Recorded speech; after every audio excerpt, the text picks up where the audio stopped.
the shock and awe of the fourth class cadet system once you got off the buses from the airport. At that time, the parents just dropped you off at the Bring Me Men ramp, and the upper class greeted you, and your life changed. A lot of kids knew what was coming, and I did not. So that was a complete culture shock to me. Having had the 2 years at Vassar College and then coming to the academy, and mind you, my brother was my recruiter, somehow I thought I was a transfer student. When the upperclassmen said, "You'll dress all upperclassmen as sir," I thought, what planet are you from? I remember the wind whistling between the space in my, between where my hair used to be and where my ears still were. You can only imagine my shock when I got out of whatever it was, a bus, a car, and saw all these people being yelled at, and the normal things that come with that first day, and trying to find someone to tell them that I'm not really with these people because I'm a transfer student and I need to go where the transfers go. Just unlimited hostility from the upperclassmen to us, but which it's supposed to be. So I found an adult, Major Wade, I'll never forget him, and told him that I was Gail Benjamin, I was a transfer student, I had my records, and where do they go? Well, the gentleman needed to compose himself and told me where to go. Showing up at my room finally at the end of it, meeting the new roommate, and we're supposed to have all our stuff put away according to the regulation, and just having this pile of stuff that the regulation never mentioned. I'm looking around, there's not hair on anybody. And I still have this hair on my shoulders, I'm marching around and, going around the terrazzo and things, and then somebody pulled me out and said, "You didn't get a haircut yet." It was like, well, duh. I don't think it was more of a shock for our class. When you're coming off the street and you're coming here, it doesn't matter if you're male or female, it's a shock.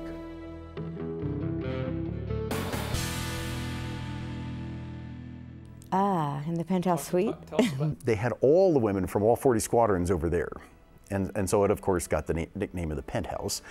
And there were some logistical problems with that. It was kind of awkward having them separated, because when we did have squadron activities, meeting in the SAR, for example, we had to wait for them and they had to come across the terrazzo for that and stuff. So it was probably a lot harder for them than it was for us. And we would march to lunch with them, and we'd go over and do details, call minutes, and pass out clothes to the upperclassmen and newspapers, but we lived up in the penthouse suite for the first 6 months.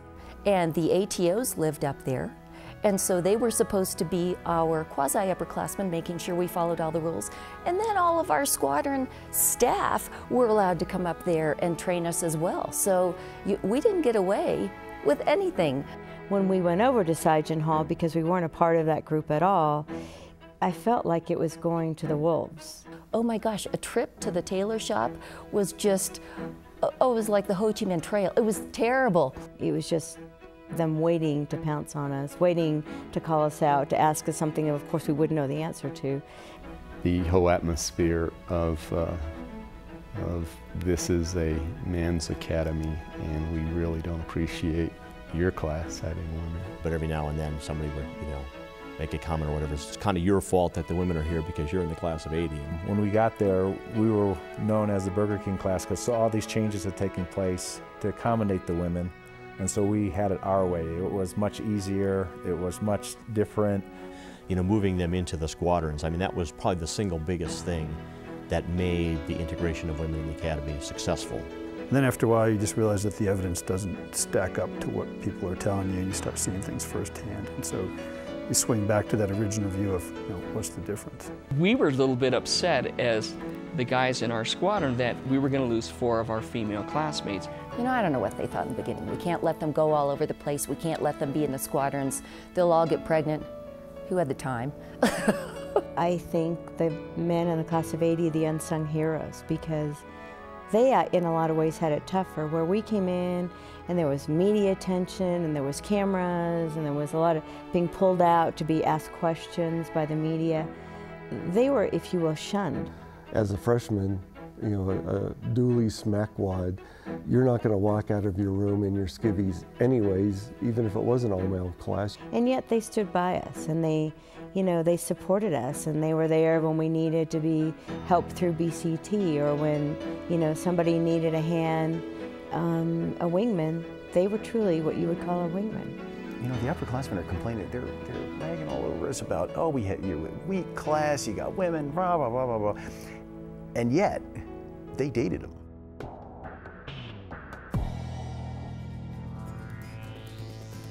They were there to train us, make sure we could be successful. But at the time, they were the nearest thing to authority to us on a more frequent basis. We had no idea that the officers and the upperclassmen hated them as much as they did. We thought everybody hated us. There were some ATOs that, you know, I remembered and had a lot of respect for, and some, it's just like life, that you saw things that you thought, I don't appreciate what that person just did. They had a rough time. Everybody hated them. The cadets hated them. The officers were not supposed to fraternize with them, so the officers weren't supposed to be their friends. And we hated them because they were mean to us, so they had a terrible, terrible, challenging job. And so they were the voice of wear this, corrections, making sure you were trained properly. And so, you know, after a while, they get to be the focus of all your animosity or all the things that you say, I don't like about the place, because they're the ones who tell me what to do. And it wasn't until years later that I truly appreciated them for what they did, for having to live through all this, you know, with aggression coming at them from all sides. And we had one African-American ATO, female ATO, Yardley Nelson, and so she was always interesting to me because I guess she was the one who, I think she felt, you know, we've come to talk in later years, I think she felt a personal responsibility to make sure that the African-American women were trained right and did things right, which our interpretation sometimes was, she's always on my back. I can't do anything without this woman. But I mean, I really do appreciate all her efforts when I look back on it. In fairness to them, the lieutenants who were involved as ATOs, you know, they're just trying to do the job that they were assigned, but at the time, I just detested being corrected by an ATO.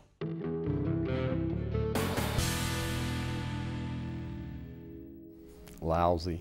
By the time I was a junior year, I was counseled.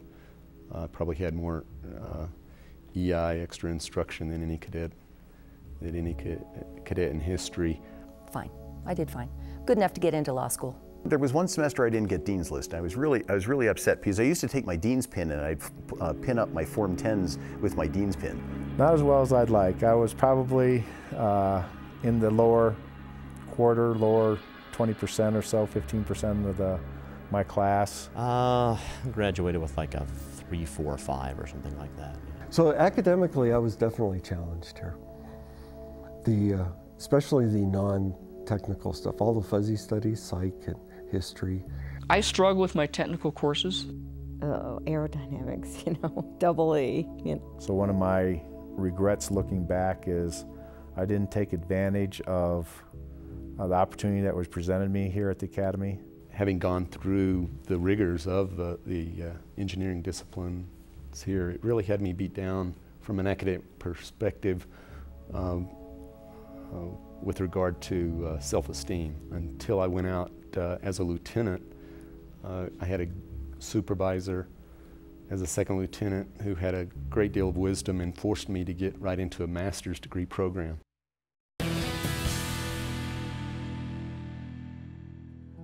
If anyone didn't question being here, there was something wrong with them, I always thought. I can think of times in Jack's Valley, you know, sitting out there in the rain and the mud thinking, what am I doing? I could be back in New York with my friends. So something inside of me just sort of clicked and said, you know, this is really what you were meant to do.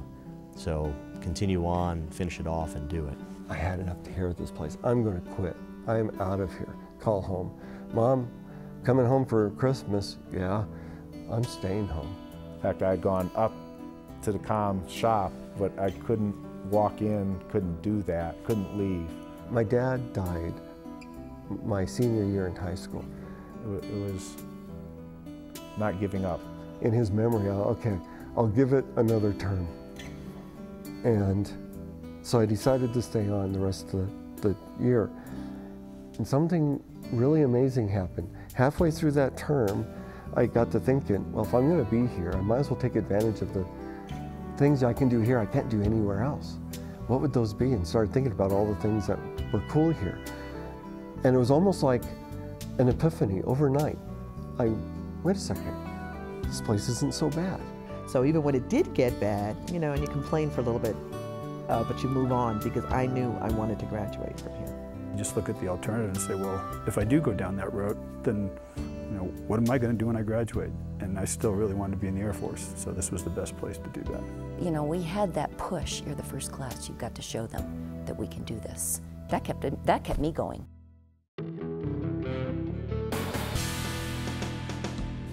I don't think it exists anywhere else in the world except for maybe West Point and Squidland, Annapolis. It was very male-oriented. We're the boss. We're what this place is meant to develop. You know, the focus of the Air Force Academy was to, you know, train warriors to go off and fight wars, and we're like, well, wait a minute now, women can't go in those roles. Are we wasting a slot, for lack of a better word? And clearly we were not. For us, we came in, we were first class with women, so we didn't really have anything to compare it against.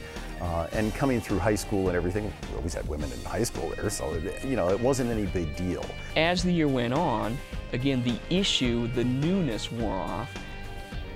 Definitely they supported us. Our classmates, they were, I mean, gosh, the guys in my squadron were wonderful. As the number of women increased, you see a little bit of cultural change because presence always makes it so that you're a little more entrenched. We just got more used to ourselves being in positions of responsibility, and they did too. By the time I graduated, the women who were freshmen did not know a school where there were no women. The integration of women, I think, was largely a non-issue by the time we were firsties. Our class is in position of leadership now, so that's just the way it was. We saw it get better and better every year, and now, oh, it's so much better. It is so much better. I'm happy for them.